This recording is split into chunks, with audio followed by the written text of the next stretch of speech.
안녕하세요. 농업 지식 채널 시타인 남작입니다. 오늘은 먼저 숫자 하나로 시작하겠습니다. 2033년 전 세계 수입되는 쌀의 41%를 한 대륙이 사들입니다.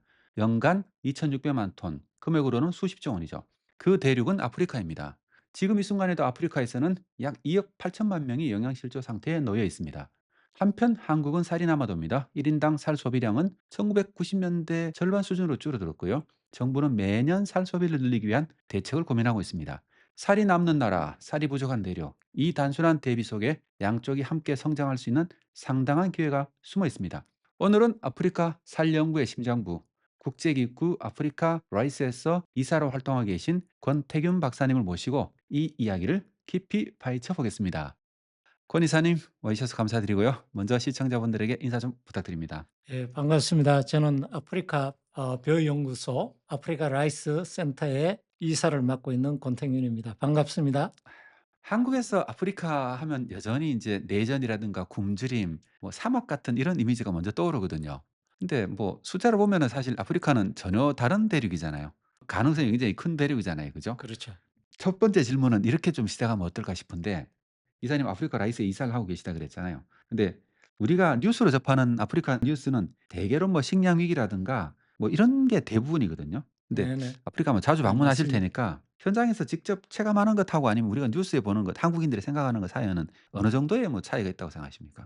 그 좋은 질문입니다. 아프리카는 또 먹을 것도 상당히 다양하고 풍성한 대륙으로 저는 보고 있습니다. 근데 이제 국내에 소개되는 많은 뉴스들이나 또는 공공 홍보 자료들을 보면은 진흙 빵을 구워 먹는다든지 이런 뉴스에 상당히 그 센시티브하게 보이는데 제가 본 것은 극단적인 상황도 봤지만은 더 중요한 부분은 많은 분들이 상당하게 그 살아가고 있는 다수의 분들이 사는 장면들 그런 것으로 봤을 때는 아프리카도 상당히 잠재 가능성이 있고 앞으로 우리와의 협력이 필요한 곳이다. 그렇게 저는 정리하고 싶습니다. 아 근데 뭐 여러 나라를 다니셨잖아요. 아프리카도 워낙 거대한 대륙이니까 경험을 하시면서 '아 이거는 한국인들이 꼭 알았으면 좋겠다.' 하는 장면이 좀 있습니까? 네. 아프리카는 아프리카 나름대로의 역사 음. 오래된 역사의 가운데서 상당한 그 삶의 다양성도 있고 우리가 농업적으로 얘기하면은 먹는 것의 다양성도 있습니다. 예를 들면은 우리가 먹지 않는 많은 음식들을 드시고 계시더라는 어. 점이죠. 카사바라든지 테프라든지 테프는 우리나라에서는 거의 보지 못하는 식량들입니다. 카사바도 마찬가지고 그런 식량들이 상당히 널려 있다는 점입니다. 음. 그런 부분들을 대단히 전통 지식을 통해 가지고 나름 상당히 먹는 부분들에 대해서 안정적인 부분들도 있더라는 점입니다. 단 이제 분쟁이 일어나면서 그리고 또 기후 변화로 인해서 특히 서브사하라 지역에 사막화가 이루어지면서 식량이 부족한 지역들은 우리가 지금 그 공공 홍보에서 보는 그 정도의 그 처참한 수준도 있다는 점을 강조해 드리고 싶습니다. 근데 아프리카의 도시는 우리 한국의 도시하고 비슷합니까? 어때요? 사람이 모여 사는 것은 저는 비슷하다고 보입니다. 물론 뭐 세부 사회 음. 구조적이라든지 경제적으로 쪽에서 보면은 다른 점들이 상당히 나타날 수도 있는데 제가 지난해 아프리카 방문해서 도시화가 크게 일어나고 네네. 있는 7개 도시를 조사했는데 제가 본 것은 식량 안보 관점에서 도시화가 이루어졌을 때 아프리카는 현재로서는 상당히 인프라, 도로 인프라든지 이런 게 어렵습니다. 그렇게 어렵다 보니까 우리나라의 장기적인 계획들 중에서 그린벨트 개념이라든지 또 농업 생산성을 도시 근처에 보존해야 되는 개념 이런 것들이 얘기해 줄 수 있는 우리는 경험했던 부분들이라서 도시 계획에 그런 내용들이 포함되면 좋겠다. 결국은 사람들이 먹고 자고 그리고 아침에 활동하는 이런 부분들은 동일하지 않나 보입니다. 우리 경험이 많은 도움이 되겠네요, 아프리카 가면은. 당연히요. 아프리카의 그 일자리 창출 네. 특히 도시화가 이루어지면서 일자리 창출 부분에 농업 부분은 대단히 중요한 역할을 할 수 있습니다. 그래서 월드뱅크하고 아프리카 개발은행들이 모여서 지난해 모여서 2030년부터 일자리 창출, 농업 분야, 농업 농촌 분야를 중점으로 해서 일자리 창출을 하겠고 그 투자 규모가 1 년에 90억 불입니다. 이거는 우리나라에서는 볼 수 없는 그 상당한 투자 규모가 아프리카에서 일어날 부분이다. 이런 점들을 감안하면 우리나라가 앞으로 동반성장할 수 있는 대단히 좋은 환경들이 마련되고 있다. 이렇게 말씀드리고 싶습니다. 네. 잘 알겠습니다. 말씀 듣고 보니까 아프리카가 굉장히 좀 농업 분야 사람들인데는 기회의 땅처럼 보이네요. 네. 이제 아프리카 식량 문제 가운데 하필이면 쌀이 왜 중요한지 한번 짚어보고 싶거든요. 아프리카 음. 라이스잖아요. 네. 아프리카의 죽식은 우리가 알기로는 옥수수, 뭐 수수, 카사바 같은 작물이잖아요. 근데 30년 사이에 쌀의 소비가 가장 빠르게 늘고 있다 이렇게 얘기도 들었고 또 네. 아프리카 라이스 같은 기관에서는 쌀을 가지고 굉장히 정치적인 작물이라고까지 하더라고요. 우리나라에서는 쌀값이 좀 올라도 많은 분들이 별로 반응이 없는데 아프리카에서는 쌀값 좀 오른다고 시위가 일어난다 해 가지고 약간 좀 생소하게 느껴졌고 문제는 이렇게 늘어나는 쌀 수요를 아프리카 자체적으로 해결할 수 있느냐 이런 문제도 있잖아요. 소비하는 쌀의 거의 40%를 수입한다고 알고 있는데 현장에서 볼 때 정말 쌀이 그 정도인가 저는 솔직히 못 믿겠거든요. 아프리카 사람들인데 좋습니다. 쌀은 어떤 작물입니까?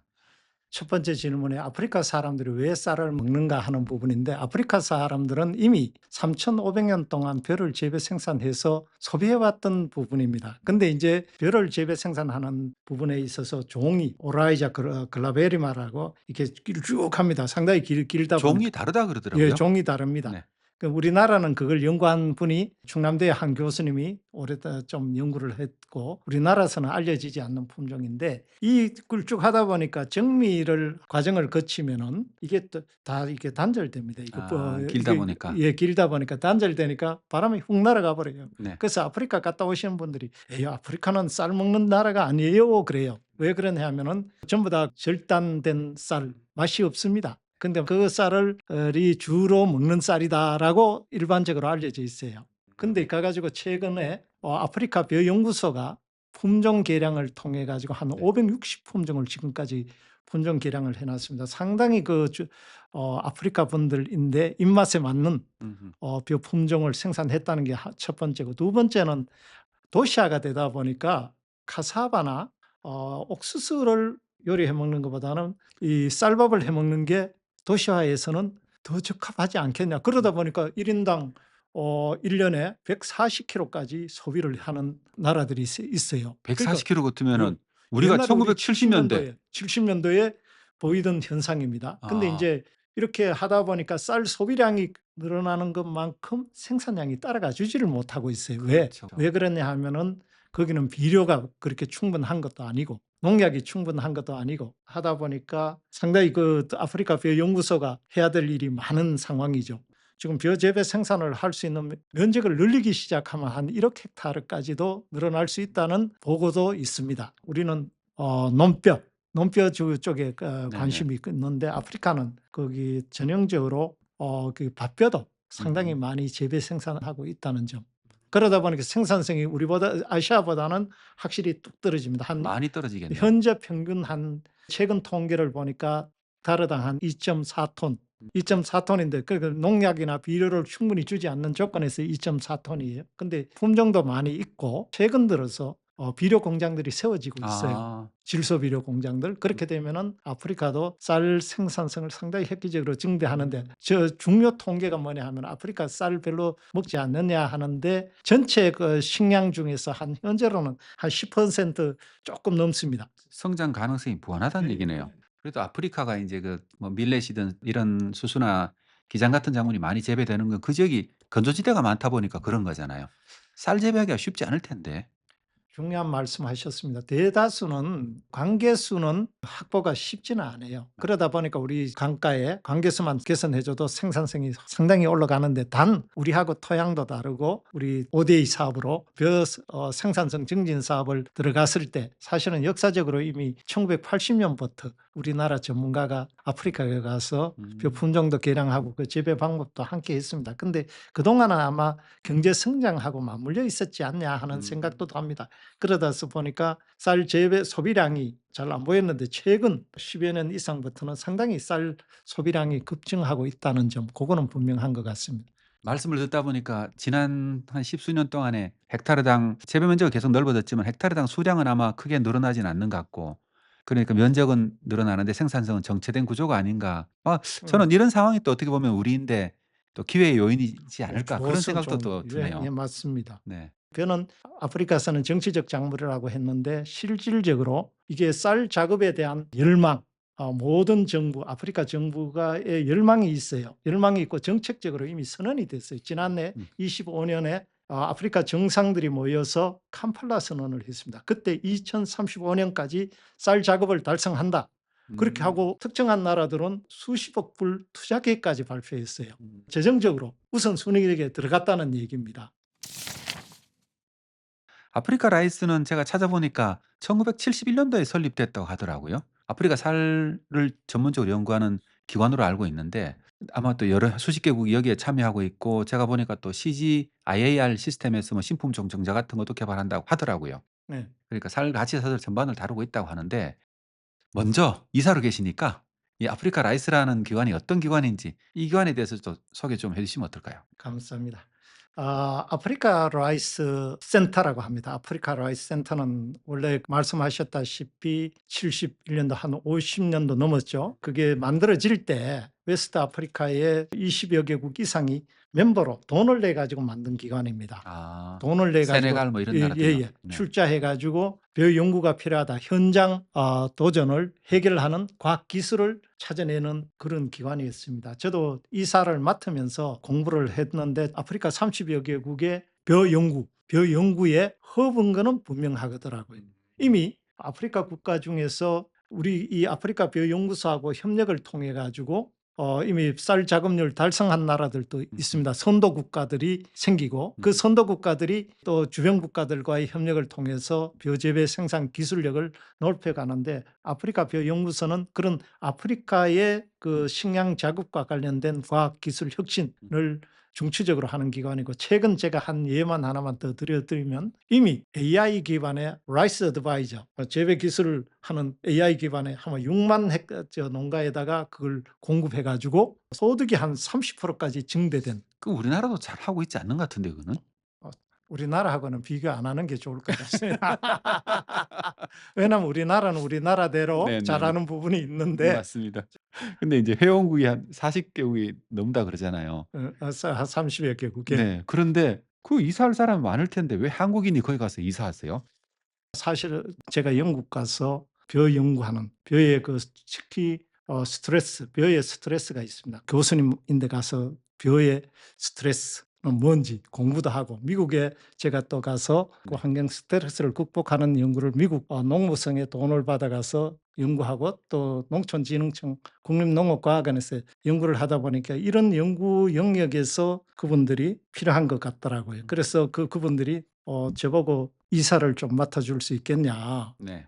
또 나도 놀랐어요. 근데 사실은 제가 이 이사를 맡기 전에 제가 글로벌 크롭 다이버시티 트러스트라는 도너 카운슬이 있어요. 5,600억 정도 되는 기금을 갖고 식물 유전 자원 보존, 이용 활성화를 하는 기구예요. 근데 그 기구의 도너 카운슬의 의장을 할 때 제가 좀 사심을 부렸습니다. 그게 뭔 사심이냐 하면은 농촌진흥청에 근무하실 때였네요. 예예예. 네. 근무하면서 제가 그 의장을 의장직을 맡았 네. 수임했습니다. 의장직을 하니까 유전자원과 관련돼서 제가 아프리카의 벼의 유전자원 좀 보존이 중요한 것 같더라고요. 뭐 그 다른 밀렛도 마찬가지고 제가 그때 의장으로서 국제농업연구기구에 돈을 좀 유전자원 줄 때 내가 "야 좀 거기 아프리카에 주기 필요한 것 같다." 이게 의장은 막강한 이 사심을 발휘할 수 있는 곳입니다. 제가 그런 사심은 발휘했습니다. 아이 그랬더니 아프리카를 위해서 좋은 일을 하신 거죠. 필요한 일을 하신 거고요. 그렇게 그래서 유전자원 네. 수집하고 했더니 거기에 분들이 상당히 고마워했습니다. 왜냐하면은 그 음. 돈이 없어 가지고 그 활동을 못 했는데 그런 선의, 좋은 선의 그러니까 또 그 시골촌 아이가 가졌던 그 선의 우리나라 사람들 전반적으로 그런 생각들을 다 가지고 있는 것 같아요. 특히 우리 세대가 그런 걸 많이 가지고 있는 것 같아요. 그럼요. 네. 그래서 저도 그중에 한 사람입니다. 네. 저도 비슷한 것 같고요. 아마 이 방송을 보시는 굉장히 많은 분들도 비슷한 어떤 관념 같은 걸 공유하고 있지 그렇습니다. 않을까 이런 생각을 하고 있거든요. 네. 농가대학 학생들이 1 년에 5천 명이 나오잖아요. 네. 개발 협력 사업 또는 국제 협력 사업들이 필요하겠다라고 생각했던 거는 우리가 5천 명 정도 나가면 다음 전 세계 농업 시장에서 우리가 그 기회를 가질 수 있는 것은 아프리카지 않겠냐 보는 음. 거죠. 왜 그러냐 하면은 이미 아시아나 남미나 이런 데는 보면 이미 거대 자본들이 들어가 가지고 상당하게 이미 배려를 해 놨어요. 장벽을 만들어 놨어요. 맞췄죠. 우리 못 우리가 들어가요. 어 늦었죠. 안 끼야죠. 이미 늦었어요. 안 약간 늦은 끼야죠. 감이 없지 근데 않아 인제 있어요. 아프리카는 특히 라이스 쪽은 시장도 있고 일자리는 시장이 있는 데서 생기는 겁니다. 네. 저는 그렇게 믿고 있고요. 그냥 공공기관에 취직시키는 거야 제한된 숫자지만은 비즈니스가 이루어지는 데서는 상당한 일자리들이 만들어질 수 있고 그거는 아프리카의 벼 같은 경우는 충분히 그럴 수 있다. 그래서 그 아프리카의 젊은 청년들이 나갈 수 있는 기반, 선배로서 좀 그 '의미 있지 않겠냐.' 하는 작은 생각을 한번 해 봤고 작은 노력을 하고 있습니다. 네. 또다시 다른 질문으로 한번 넘어가 볼게요. 우리가 이런 일을 할 때 보면은 항상 옆에 나라하고 비교를 안 할 수가 없잖아요. 네. 일본 같은 경우를 한번 살펴보니까 2008 년에 이미 일본 자이카 같은 경우는 아프리카 살개발연합 카드라고 하더라고요. 예. 이거 필두로 해 가지고 쌀 생산량을 뭐 몇 배로 늘리자 뭐 이러면서 뭐 10 년간 이미 큰 틀을 많이 설계했더라고요. 근데 한국 같은 경우는 이제 막 시작한 것 같고 일본과도 접근 방법이 조금 다른 것 같아요. 네네. 최근에 인제 뉴스에서 많이 나오게 됐지만은 2023 년에 K 라이스벨트라는 이름으로 시작했던 것 같고 어떻게 보면은 전략적으로 짜서 들어간다기보다는 그냥 '일단 현장에 들어가고 보자.' 이런 게 먼저인 것 같다는 느낌도 쪼금 받았고 그래서 인제 한국에서 개발한 벼 품종을 가지고 뭐 종자를 생산하고 그다음에 관계를 정비하고 이런 일들을 패키지로 막 제공하는 일을 하고 있는 것 같더라고요. 자 그렇다면은 제 느낌은 이랬어요. 일본은 어떻게 보면은 일본 사람답게 체계적으로 설계도를 쫙 가지고 어떻게 보면 ODA 사업을 딱 접근한다 이런 느낌이 들었는데 한국은 약간 좀 계획 조금 없이 좀 열정을 가지고 좀 사반자루 들고 이렇게 논으로 들어간다는 느낌이 솔직히 조금 들거든요. 우리 남 소장님의 그 크리티컬한 코멘트에 적극적으로 내가 답변 드리기는 쪼끔 조심스러운데 그 이유는 사실은 우리 가 처음 시작하지만 상당히 열정적인 우리 열정이 노 예 넘쳐나죠.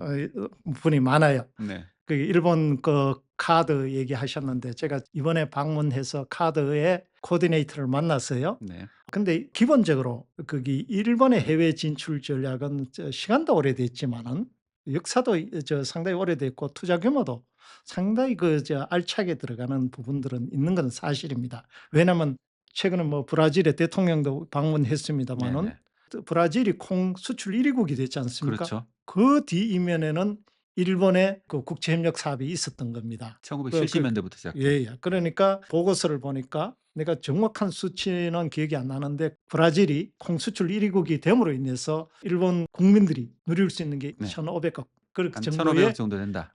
예. 그리고 다이렉트 페이먼트로 베네피트를 받는다라는 보고서를 본 적이 있어요. 내가 그 페이먼트가 어떤 형태인지는 사회 경제학적이라서 자세히 하진 않았는데 근데 일본이 상당히 전략적으로 한 것은 윈윈입니다. 네. 우리도 필요해야 돼요. 음. 아프리카 벼 연구소에도 연구 영역의 부서장은 일본 분이 있어요. 지금은 인제 다른 분으로 교체됐습니다마는 네네. 거기 가서 20 년, 25 년씩 거기 체류하면서 장기간 농업 개발 협력들은 하고 있는 거예요. 그러니까 기회가 만들어지겠다. 그래서 놀라운 점은 나중에 만약에 아프리카에서 벼 산업과 관련 성장되면 일본은 상당한 어떤 형태로든 베네피트를 얻을 수 있겠다. 그런 생각을 저는 했는데 우리가 지금 가서 지금 시작했을 때 그 점을 감안해서 우리도 기회를 가질 수 있는 같이 동방성장, 상생성장할 수 있는 영역에서 가려면은 우리의 뭐 은퇴하신 분들 가셔 가지고 자문하시는 것도 좋은데 우리 젊은 청년 농업인들 겨울에 나가셔 가지고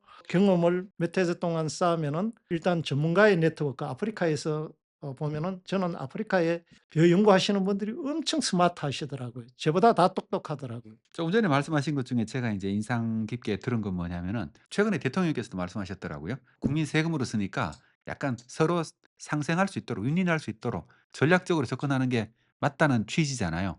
근데 우리나라 오디오 업계는 이런 건 별로 없는 것 같아요. 순수하게 약간 좀 종교적인 차원에 가까울 정도로 '도와주는 쪽에 더 관심이 있다.' 이런 생각이 들더라고요. 근데 이런 방향이 저는 솔직히 말하면 어떤 생각이냐면은 우리나라가 도와주려고 아니면 제대로 도와주려 그러면은 기업이 같이 가고 서로가 성장하면서 우리도 과실을 받을 수 있어야 계속해서 인제 그 나라 산업도 발전시킬 수 있다고 생각하거든요. 근데 우리나라는 그런 거에 관점이 좀 없는 것 같아요, 특히 농업계 분들은.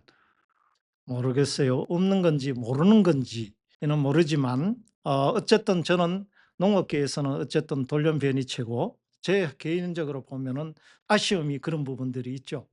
쪼끔만 전략적으로 하면 젊은 분들 나갈 수 있는 기회들이 생길 수 있는데 우리 젊은 분들도 농학계에 계신 분들 어디에 계셨던 간에 농학계에 계신 도전하는 것, 전 세계 도전하는 것 네. 이런 부분들도 필요하지 않겠나. 왜냐면은 자기 나라만 사지 않는다는 말이죠. 음. 거기 와서 그 나라 그 거대한 경제적 성장에 대단히 그 중요한 역할들을 이루고, 제가 국제기구에 일을 하다 보니까 국제기구에 참여하시는 분들 케임브리지 대학에서 박사를 해도 가 가지고 그 유전자는 짊어지고 다니더라고요, 그 사막에.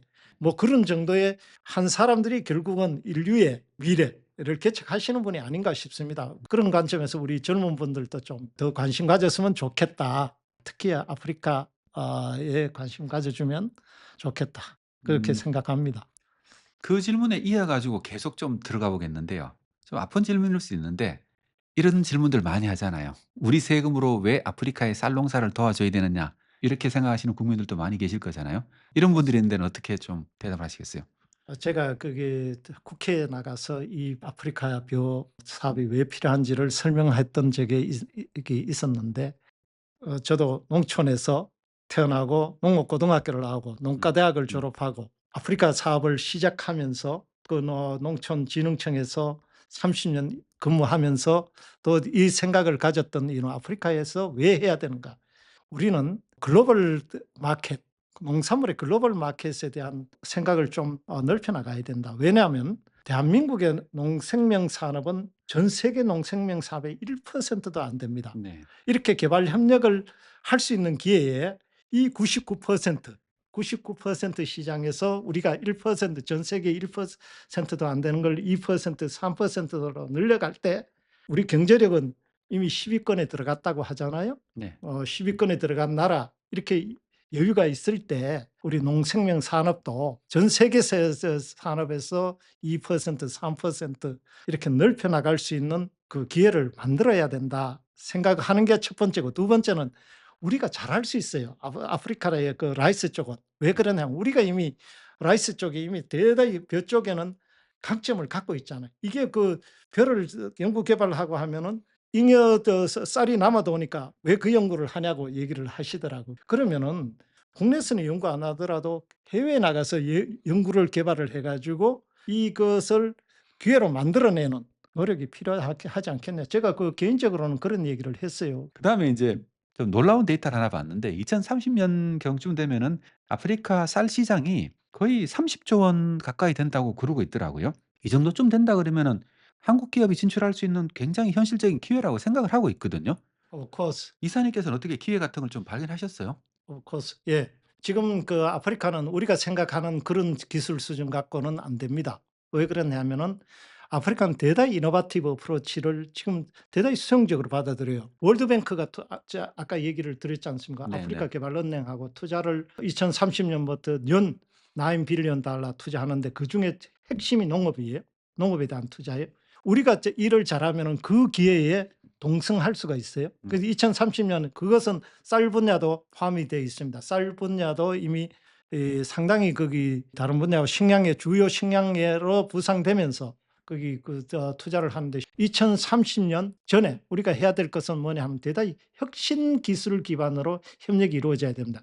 안 음. 그러면 기회를 못 가져요. 왜 그러냐면은 월드뱅크가 최근에 결정을 한 게 뭐냐 하면은 중국과의 협력이에요. 음. 중국의 중국농업과학원하고 중국의 그 유전체 연구소하고 해가지고 세계은행이 빌 게이츠 재단이죠. 하고 같이 펀딩을 해가 한 8천 헥타르 정도의 대단히 혁신적인 비어생산 모델을 만들어 보겠다. 음. 거기에 뭐냐 하면은 유전자 교정 기술, 그다음 에 그 유전자 교정 기술뿐만 아니라 데이터 기반의 AI 재배 생산 기술. 네네네.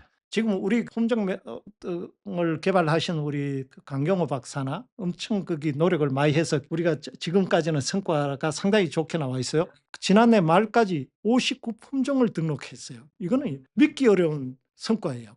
근데 음. 내가 지금 대단히 아쉬운 거는 그 품종은 아프리카의 품종하고 우리의 그 다수성 품종하고 교배를 해서 아프리카 과학자들이 선발한 거예요. 네. 아프리카가 자기 지역에 자기 적응성이 맞고 자기 입맛에 맞는 것을 음. 품종을 발굴했어요. 그러니까 음. 59 품종 등록해 음. 놓은 것은 좋은 성과거든요. 이런 것들을 보면 우리도 가능성이 있어요. 단 이노베이티브 어프로치는 아프리카 그 성장 가도에 올라타려면 주도적으로 올라타고 앞으로 가려면은 그런 부분에 대한 관심도 가져야 된다. 근데 국내에서는 인제 연구하기도 쉽지 않습니다만 아프리카는 상당히 한 몇 개 나라들이 GMO 같은 것도 수용합니다. 왜냐하면 과학 기술 기반으로 레귤레이션도 얘기하고 있기 때문에. 하나만 더 가보죠. KU 라이스벨트가 저도 뉴스에서는 굉장히 성공적이었다는 거 많이 봤잖아요. 이게 어떤 정도의 영향을 미치고 있다고 보시는지 자세히 좀 설명 좀 부탁드립니다. 처음에 그게 출장 갔다 16년에 벼 사업을 카파치에서 시작을 했는데 2019년 되니까 이게 성과가 별로다 그래서 성과가 안 나오는 사업으로 가져왔더라고요. 제가 네네네. 그래서 다시 이렇게 쭉 보니까 그 아프리카에서 벼 사업은 우리가 기회를 얻을 수 있는 사업인데 음. 이걸 그만두기는 너무 아깝다. 네네. 그러니까 더 연장할 수 있는 부분을 우리 동료들하고 아주 깊게 논의하면서 제가 아프리카를 3번 갔습니다. 3번 가서 아프리카의 벼 전문가들을 다 만나본 거예요. 그래서 벼 전문가를 만나면서 아프리카에서 가장 필요한 사업이 뭐겠냐, 벼 쪽에. 그러니까 우리가 또 할 수 있어야 돼요. 네. 아무리 중요해도 우리가 할 수 없는 사업을 제안하면은 저럴 것 같더라고요. 그래서 다녀오면서 보니까 우리 벼 재배 생산을 더블링, 그러니까 배가시킬 때 가장 중요했던 게 종자 개량이었어요. 종자 개량 기술이 한 50%, 생산성 배가의 50%를 차지했단 말이에요. 그래서 내가 종자 개량 쪽으로 일단 우리가 잘 할 수 있겠다. 그래서 거기 좀 집중을 하자. 그때 이미 코이카에서 가져간 우리 농촌진흥청에서 개발한 밀양 23호 태백이라는 품종이 현지에서 테스트해 보니까 소비자들에게 엄청 인기가 좋은 거예요. 음. 왜 그러냐면은 그 당시에 우리가 삼원 교배를 했는데 거기 통일교 후예죠. 예, 네. 통일령배에 이집트에서 가져온 유전 자원의 특성이 나타난 거예요. 거기 가니까. 나도 거기 가서 그 쌀밥 먹으면서 제가 2그릇 먹었어요. 그 현지 식당에 가니까 그 쌀밥을 내놓더라고요. 그래 가지고 근데 제가 얼마나 맛있는지 향미까지 나와요. 그게 이집트에서 나오는 유전 자원에서 나오지 않았나 보이는데 그 선배들한테 찾아가면서 그거 어떻게 개량했고 다 찾아보고 이제 그 품종은 그 품종대로 두고 우리는 대단히 전략적으로 한국의 그 다수성 벼 품종 그다음 에 아프리카의 품종하고 교배를 해서 아프리카에도 지역에도 맞고 입맛에도 맞는 다수성 품종을 개량하면은 좋겠다. 그게 이제 라이스벨트의 역할은 우량 종자, 다수성 우량 종자를 아프리카 분들이 이용할 수 있도록 아프리카 농민들이 이용하고 아프리카 분들 이 생산해서 입에 드실 수 있도록까지 하는 게 라이스벨트의 얘기입니다. 근데 이제 중요한 것은 이미 많은 나라들이 아프리카가 벼 시장이 성장하고 아프리카의 벼가 생산되면 잠재 시장이 유럽입니다. 네. 기존의 카카오가 그랬던 것처럼 땅콩이 그랬던 것처럼 음. 유럽이 시장이 잠재 시장이 돼요. 지금은 외부로부터 수입하지만은 우리는 그까지도 생각을 해야 돼요. 작업을 달성하고 난 이후 글로벌 마켓까지도 생각하면은 충분히 가능성이 있지 않겠나 하는 그런 생각을 하고 있습니다. 자, 이제 정말 마지막 질문입니다. 아프리카 라이스와 한국이 어떻게 협력하면은 아프리카 식량 문제 해결, 그리고 또 아프리카에서 유럽으로 고품질 쌀을 시장 개척하는 것까지 갈 수 있을 거라고 생각하십니까? 가장 중요한 거는 가장 중요한 그 우리만의 그 협력 방식이 있어 줘야 되는데 저는 그렇게 생각합니다. 이 우리만의 실 협력 방식. 그러니까 우리는 지금 그 젊은 청년 농업인들 있잖아요. 네. 젊은 청년 농업인들이 여름에는 여기서 벼농사를 짓더라도 겨울에는 비행기 타고 가서 아프리카서 벼농사 지을 수 있는 그날이 되면은 아프리카에서 주도적인 그리고 거기에 기업이 함께 해준다면 음. 상당히 그 좋은 협력 모델, 상당히 좋은 성공 모델이 이루어질 것 같아요. 우리나라만의. 좋습니다. 그러면 인제 뭐 말씀을 많이 나누셨는데 여전히 못 하신 말씀이 있을 것 같거든요. 마지막으로 하고 싶으신 말씀 있는지. 한국에서 아프리카를 바라보는 시각, 앞으로는 좀 경제 성장의 하나의 중요한 파트너로 인식하는 것은 대단히 중요하겠다. 우리가 지금 갖고 있는 이 세금 갖고 개발 협력 사업을 할 때는 좀 아프리카를 동반 성장할 수 있는 대상으로 수평적이고 거기를 다운해서도 안 되고 높여서도 안 되지만 거기에서 함께 땀 흘리고 함께 지식을 나누고 함께 성취하고 이걸 통해서 우리가 아프리카에 장기적으로 아프리카에서 우리 산업들 특히 농산업들이 좀 성장할 모멘텀을 찾았으면 좋겠다.